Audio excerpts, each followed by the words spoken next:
Amigos, sean ustedes bienvenidos a Editorialmente, un programa de la Universidad Autónoma del Estado de Hidalgo que a través de la Dirección de Ediciones y Publicaciones, el Consejo Editorial Universitario y Garza TV, la televisión de nuestra institución, presenta a nuestros profesores investigadores y con ello platicamos pues sobre sus investigaciones, su trabajo académico y algo muy importante, el resultado que vuelcan en sus libros. Precisamente el día de hoy vamos a platicar con el doctor Tirso Javier Hernández Gracia. Él es profesor investigador del Instituto de Ciencias Económico-Administrativas de nuestra universidad. Doctor, sea usted bienvenido. Gracias, muy amable. Gracias por invitarme. Al contrario, a usted por aceptar la invitación y bueno, que antes de entrar al tema de este libro, Síndrome de Burnout, un factor de riesgo laboral, cuéntenos su trayectoria académica, doctor. ¿Usted es? Soy doctor en Ciencias Administrativas, de hecho soy egresado de nuestra máxima casa de estudios, la Universidad Autónoma del Estado de Hidalgo. De origen soy ingeniero industrial, posteriormente pues por diversas circunstancias me especialicé en informática y finalmente en administración, que es donde realmente reconozco y detecto mi verdadera vocación y que es la que actualmente sigo alimentando a través de las diversas investigaciones y publicaciones que hacemos de manera recurrente. Sin embargo, yo creo que la ingeniería industrial tiene mucho de administración, de planeación. Creo que es una carrera que se ha distinguido precisamente y que nos ha mostrado este trabajo de proyección en su más amplio sentido.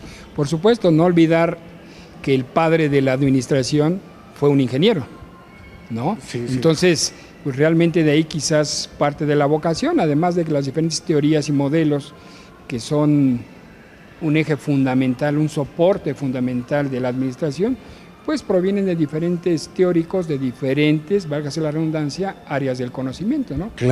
Claro, definitivamente. Además, alguien decía alguna vez, algún filósofo, no recuerdo quién, el conocimiento es uno solo y todo el que ha producido la humanidad, lo que pasa que es tanto que tenemos que fragmentarlo para acercarnos a un poco de él.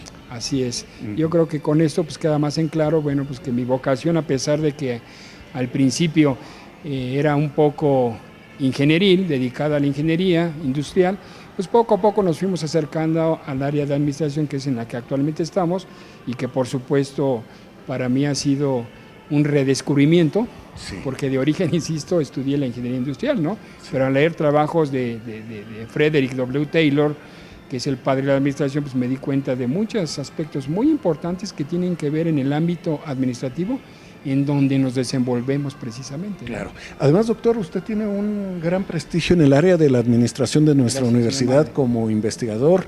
Ha sido usted líder de proyectos, impulsor de muchísimos trabajos en torno a la investigación de la administración.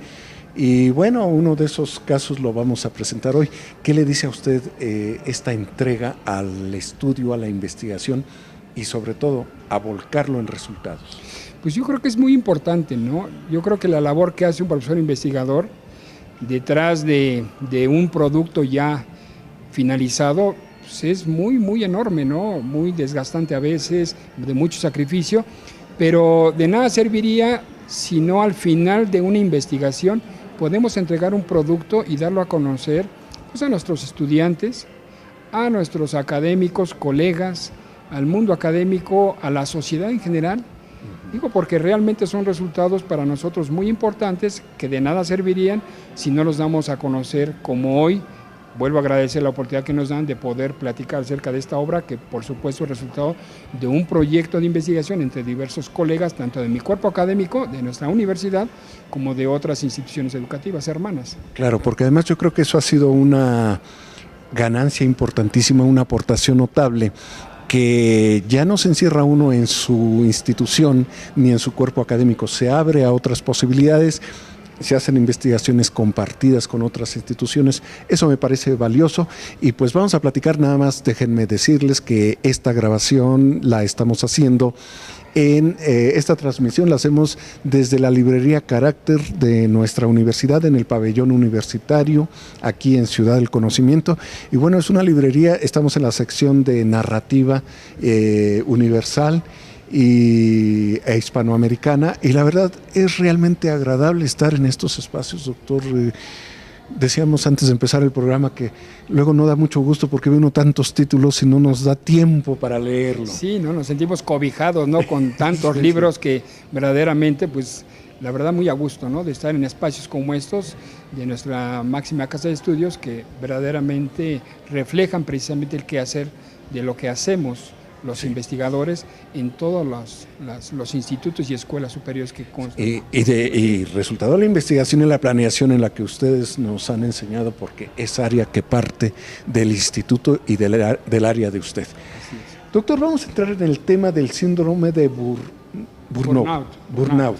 Un factor de riesgo laboral en el que usted, junto con otras personas, coordinan este libro.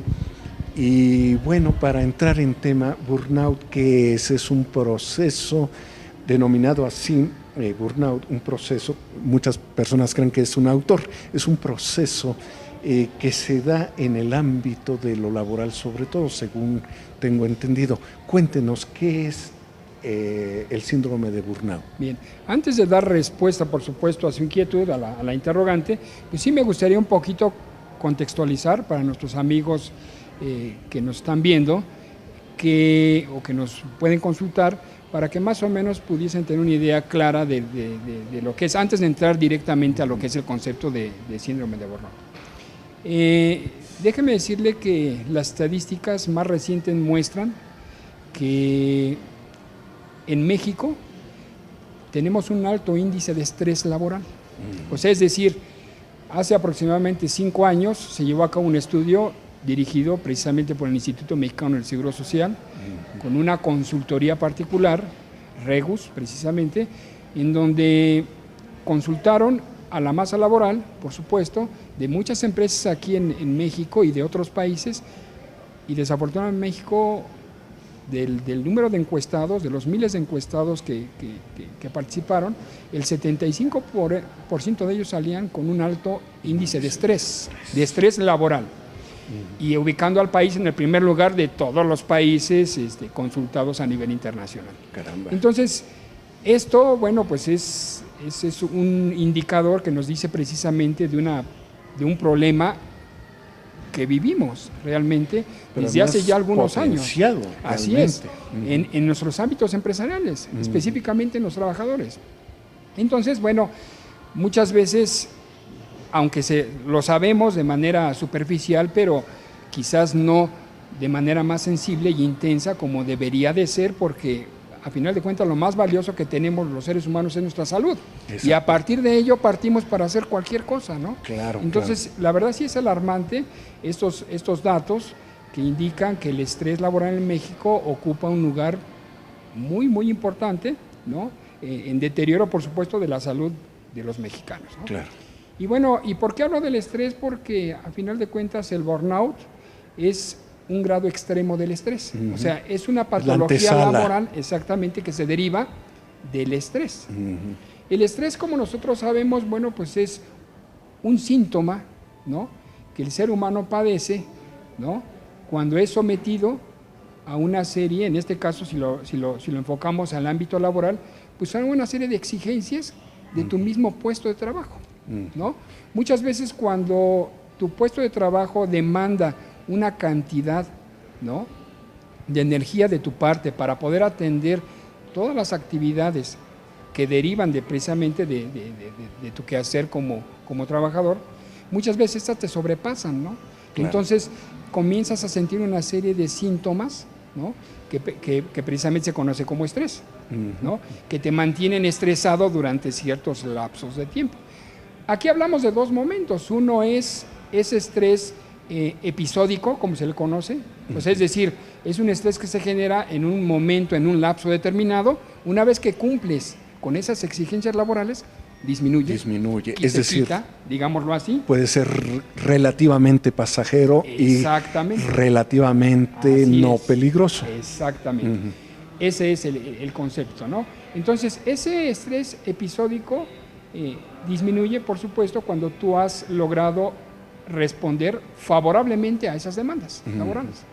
El problema es cuando ese estrés se incrementa porque tu capacidad de atención te rebasa, a la capacidad de demanda que exige tu trabajo, claro. Y entonces ese se va potenciando, se va incrementando y por periodos muy largos. Claro. Y eso te lleva precisamente a desencadenar otra patología que se conoce precisamente como síndrome de burnout. Burnout es un término anglosajón que significa estar quemado, sí, ¿no? Sí, significa estar quemado.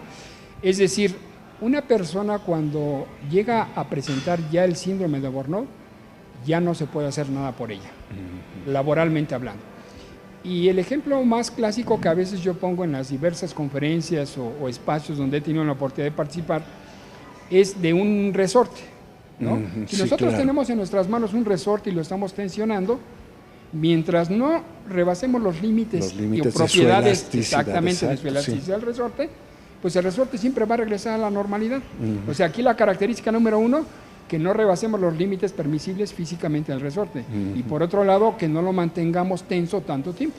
Exacto. Mientras eso suceda, el resorte volverá a recobrar sus propiedades originales sin ningún problema. Su ¿no? elasticidad y su funcionalidad. Exactamente. Claro. El problema es cuando ese resorte lo mantenemos tenso durante demasiado tiempo y comenzamos a tensionarlo cada vez más, que se desborda, o sea, se sale de los límites permisibles. Claro. De acuerdo a sus propiedades para lo cual fue diseñado. Hagan de cuenta que sucede en el ser humano. Sí. Cuando eso se desborda, es lo que ya invariablemente se conoce como síndrome de burnout. Es decir, también se le conoce al burnout como estar roto, estar quemado, estar roto. Es decir, ya cuando la persona llegó a su límite permisible y no se puede hacer más. Es decir, no hay una cura o un medicamento o algo que se pueda hacer para una persona que ya tiene burnout. Claro. Es decir, ha llegado a su etapa final de su vida laboral. Y esto pues realmente es peligroso individual y social y familiarmente, desde luego con implicaciones terribles. Ustedes, es lo que yo veo en este libro, tienen un índice muy interesante, doctor, en el que voy a permitirme leer aquí, en el capítulo primero, los factores psicosociales de este síndrome. En el capítulo 2, el estrés, la definición de este fenómeno que usted nos acaba de sintetizar espléndidamente en esta charla.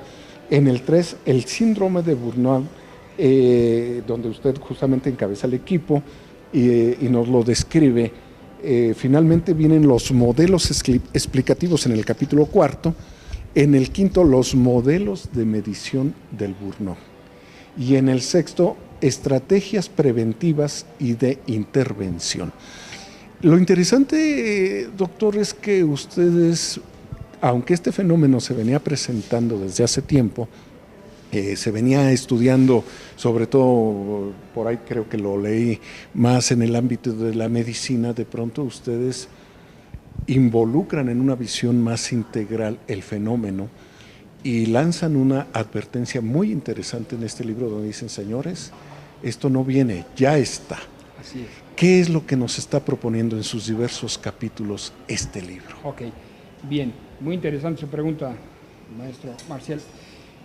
Aquí es importante darle el reconocimiento porque es una obra que, bueno, me tocó ser el principal coordinador, pero en verdad, pues el libro fue resultado de una investigación, pero de una colaboración de colegas de la misma institución, es decir, del mismo Instituto de Ciencias Económicas Administrativas, del área académica de administración, pero también contamos con la participación de investigadores del Instituto de Ciencias de la Salud de nuestra universidad. Es decir, el libro tiene el soporte de diversas áreas, sobre todo el área de psicología, porque quizás algunos de nuestros televidentes se preguntarán, bueno, pues es que esto es un factor quizás que sí es más propio para el ámbito de la psicología, ¿no? Sí, sí. Pero como hace un momento decíamos al inicio de este programa, lo importante que tiene la administración es que puede abarcar diferentes ámbitos. Claro, claro. Y la riqueza del libro es que precisamente aglutinamos a diferentes actores, diferentes investigadores de diversas áreas del conocimiento que vienen a enriquecer precisamente. Y de diversas instituciones, además. Entonces aquí tenemos la participación de algunos profesores investigadores, psicólogos. De hecho, una de las personas que me ayudó a coordinar esta obra es la doctora Marian García. Ella es investigadora de la Universidad ¿no? Abierta de Cataluña, o sea, de España. Entonces ella tiene mucha experiencia como consultora, ha trabajado en petróleos mexicanos, en algunas empresas mexicanas importantes, y bueno, conoce el contexto mexicano y ella fue una de las colaboradoras en la coordinación de esta obra importante. Muy interesante. En cada uno de los capítulos que usted acaba de citar, precisamente, ahí contamos con la colaboración de diversos colegas de la Universidad Autónoma de Tlaxcala, ¿sí? Y algunos otros de la UNAM, de la Universidad Nacional Autónoma de México, algunos otros de la Universidad Juárez de Durango. Entonces, ha sido colaboración integral de diversas áreas del conocimiento, por supuesto que están ligadas con la administración. Sí, claro sí. está. La administración ha sido la disciplina integradora, convocadora e integradora de este fenómeno. Así es. Y creo que he cumplido en ese sentido con una función importante de la propia profesión. Así es. Entonces, comenzamos con la obra precisamente hablando de factores psicosociales. Los factores psicosociales son factores de riesgo que están presentes en las empresas y que ellos son los causantes de que comience a generarse el estrés en las personas. Claro. Hablamos como ejemplo del mismo ambiente, el clima organizacional, ¿no? Del trato, la comunicación entre las personas. Claro. Todo ese tipo de factores comienzan a jugar, ¿no? Dentro de las empresas y comienzan a potenciar poco a poco el estrés. La forma de dirigir, la forma de planear, que usted hacía referencia hace un momento. Todos esos son factores psicosociales que están ahí, son parte del ambiente. También lo que muchas personas padecen de una serie de situaciones que traen de afuera, ¿no? Claro, llegan desde a la empresa, luego, ¿no? sí. Y que por supuesto, si la empresa no es responsable de lo que la persona le sucede fuera de la misma, pero sí puede ser responsable de que al momento de que ingreses a mi empresa, o a la empresa, o a nuestra empresa, tratar de generar un ambiente confortable para que el trabajador se olvide, al menos durante su jornada laboral, de ese estrés que lo agobia y que trae de fuera, ¿no? Y que aprenda a procesarlo, definitivamente. Exacto. Y si en lugar de eso yo se lo potencio, se lo incremento, pues entonces ahí es donde el riesgo es mucho mayor. Pero además, no solo lo va a afectar a él, también afecta a mi empresa, porque bueno, las repercusiones de todo tipo, desde las laborales hasta las psicológicas e inclusive las de tipo legal por el asunto que deba tratar con el empleado, el trabajador, van a rebotar en mi propia organización. Entonces, en el primer capítulo,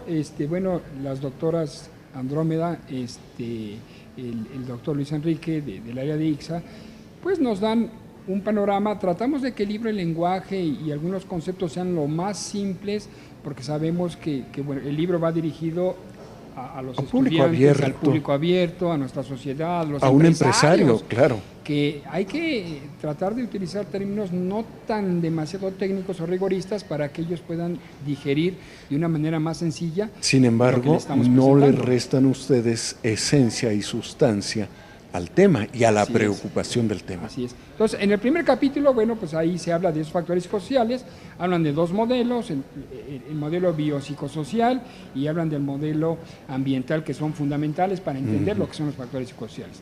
En el capítulo 2 ya hablamos de aspectos relacionados con el estrés, desde el concepto de estrés, el origen del estrés, desde 1950, cuando se da a conocer por Hans Seyle, cómo es que circunstancialmente el autor reconoce el término de estrés, porque fue una cuestión circunstancial, que bueno, la dejo ahí en el aire para que el autor se interese en tener esta obra, libro, de venir aquí a la librería Carácter y poder tenerla, y bueno, poder consultar ese tipo de aspectos importantes. ¿Cómo se origina el estrés? Porque fue obviamente en el ámbito médico. Claro. Y de ahí cómo fue evolucionando, cómo algunos teóricos fueron sumándose precisamente a este fenómeno de estrés hasta que ya fue reconocido de manera mundial.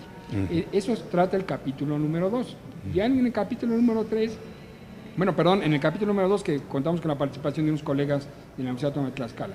Y en el capítulo 3, que estuvo a cargo, como usted hace un momento lo señaló, en gran parte de mi responsabilidad, bueno, ahí es donde ya hablamos de manera más concreta de lo que es el síndrome de Burnout, ¿no? Y ahí damos diversos conceptos de manera mucho más concreta y más específica. Lo caracteriza. Las características principales, algunos escenarios, etcétera, que son elementos importantes que desencadenan el burnout. Incluso hablamos de los diferentes modelos, un bosquejo, porque más adelante ya se manejan de manera más profunda, de algunos autores que fueron los principales precursores del estudio del síndrome de Burnout. Sí. Y ya de ahí pasamos al capítulo 4, donde ya comenzamos a ver los modelos explicativos, es decir, este tipo de patologías está sustentada científicamente a través de modelos o de teorías que te dan un enfoque, ¿no? Desde el punto de vista psicológico, la teoría del intercambio social, o sea, hay diferentes enfoques en donde sustentan el fenómeno del síndrome de Burnout como tal. Y en el capítulo siguiente, que ya es el capítulo 5, ya hablamos de los modelos de medición, es decir, una cosa es explicar cómo se origina este concepto como tal, esta patología científicamente, y otra es también científicamente cómo medirlo, que es otra cosa totalmente diferente, ¿no? Claro. Una cosa es explicarlo y otra cosa es saberlo medir. Medirlo y definir justamente lo que proceda. Así es, entonces aquí hablamos de una serie de modelos que se han desarrollado a lo largo del tiempo, que nos ayudan a poder medir a través de encuestas principalmente el nivel de burnout que puede tener una persona, es decir, sin tener el síndrome de burnout declarado, sí podemos ver en qué niveles puede estar y de ahí tomar medidas, ¿no? Para poder hacer que disminuya o que no se potencie más, ¿no? O incluso medidas preventivas. Claro, ¿no? Claro. Y ya al final, en el último capítulo, pues sí se proponen a través de un modelo AEPA que fue desarrollado precisamente por la doctora Mariam, la doctora de la Universidad Abierta de Cataluña, en donde ella propone a través de un modelo, pero además de eso hacemos algunas propuestas que tienen que ver desde el punto de vista individual, como persona, también desde el punto de vista organizacional, cómo colaborar con todo este tipo de aspectos. Y sobre todo yo creo que lo importante de este trabajo, doctor, es lanzar la voz de alerta y como usted lo explicaba, en un lenguaje realmente comprensible, accesible, pero no por ello disminuye la importancia del tratamiento que le dan al tema. Y creo que eso es fundamental. Doctor, pues se nos acaba el tiempo lamentablemente, pero habrá oportunidad de seguir hablando del tema porque ha usted participado en otro libro también sobre el tema que en otra ocasión habremos de presentar aquí en este programa. Pero sí, un último comentario, ¿por qué es urgente entrar a leer este tema? Yo creo que en principio... yo creo que uno de los objetivos principales de cualquier directivo, ¿no? en la empresa es velar por la salud de sus trabajadores y la seguridad dentro de su propia empresa. Entonces, verdaderamente lo hemos dicho y lo hemos visto en muchos libros, que el principal activo en una empresa es el recurso humano, ¿no? Sí. Y a veces como que resulta ser lo contrario, es el que a veces menos se le pone atención. Y quitar esa jetatura o esa a veces falsa postura que de repente a través de los años el trabajador lo dice, ¿no? Lo único que saqué de esta empresa fue, antes no me subía la presión, antes no padecía yo de gastritis crónica, antes no tenía una serie de padecimientos y lo relaciona de esa forma, ¿no? Entonces hay que cambiar, yo creo que esa cultura que tenemos y decir, no, en esta empresa trabajé tantos años y la verdad, tuve muchísimas cosas importantes, cuidaron mi salud. Y salgo satisfecho. Y salgo satisfecho, ¿no? Claro que sí. Doctor, pues le agradecemos muchísimo esta charla, muy interesante, muy preocupante. No la charla, sino la advertencia. Y creo que es interesante que se acerque usted, efectivamente, como decía el doctor Tirso, acérquese a Carácter, adquiera este libro y desde luego muchos más que podrá usted por aquí leer. Y después de leerlo, seguro estoy de que habrá de cambiar su percepción de los espacios laborales en el que está usted y en el que están las personas que conocemos. Y sobre todo, si nos toca ser directivos de algún área, vamos a tomar muy en cuenta estos trabajos que nos aporta la universidad a través del libro Síndrome de Burnout, un factor de riesgo laboral. Gracias, doctor. Felicidades por tan importante libro, por esta capacidad de convocatoria de varias áreas de trabajo de nuestra universidad y de varias instituciones de educación superior. Y desde luego, seguimos aportando a la sociedad a través de estas investigaciones y de estas publicaciones. Gracias por seguirnos en esta transmisión. Buenas tardes. Gracias, doctor.